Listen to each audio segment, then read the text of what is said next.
Since the start of the century, the fortunes of Russia have ebbed and flowed. So too the country's relations with the West. But throughout there has been one constant: Vladimir Putin. Since taking power at the end of 1999, first as president, then as prime minister, then as president again, Putin has built a Russia in his own image. The first part of his rule saw an economic rebound and rising living standards.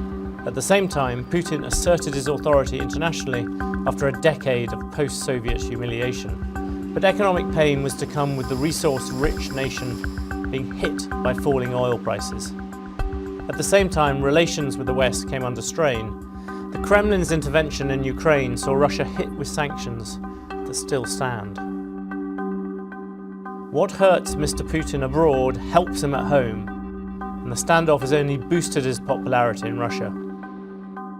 In a country where power and strength are prized, the president's publicity plays to this. At 80%, his approval rating is at a level very few Western leaders could even dream of. But despite his popularity and the psychological position as Russia's ultimate guardian, it's an election year at the parliamentary level, and the country's economy is still yet to recover. The Russians heading to the polls this year for the parliament, and then again the presidency looming in 2018, I sat down with President Putin for an exclusive conversation. President Putin, thank you very much for talking to Bloomberg. You have studied and watched the West many times. You've been to the G20 more than any other leader at the moment.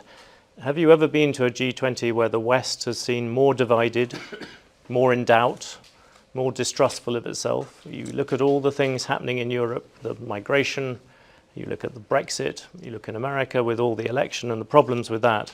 Does the West seem particularly disunited at the moment to you? And what do you explain that by?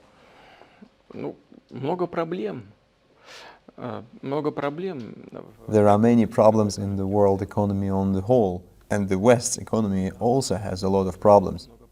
Старение населения, падение темпов роста производительности труда, An aging population, declining growth rates of productivity rates. These are obvious things. On the whole, these demographics are very difficult.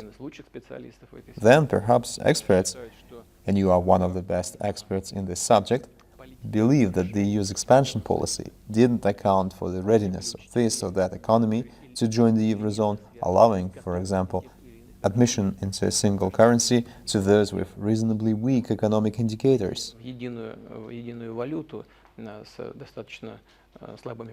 And it's very difficult to support growth rates, but the economy itself under such testing conditions. We in Europe weren't the only ones to go through this. For example, we know in Argentina how 10 years or maybe more ago they tightly pegged the national currency to the dollar and then didn't know what to do. And that's what entering the Eurozone was like. Do you expect the euro to survive?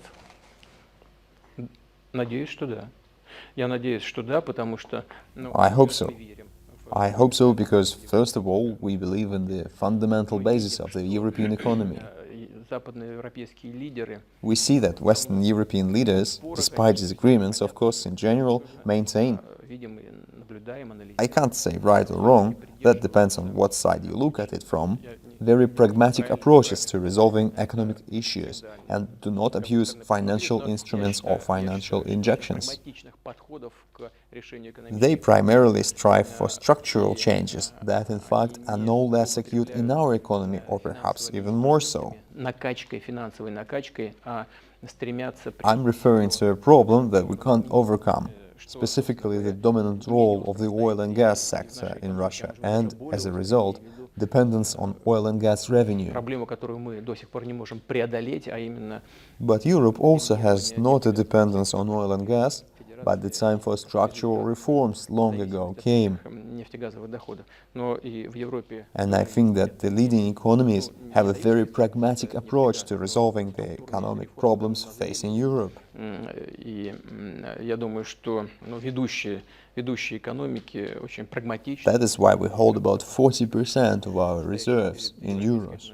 Проблем. Поэтому мы и держим примерно 40% наших золотовалютных резервов в евро.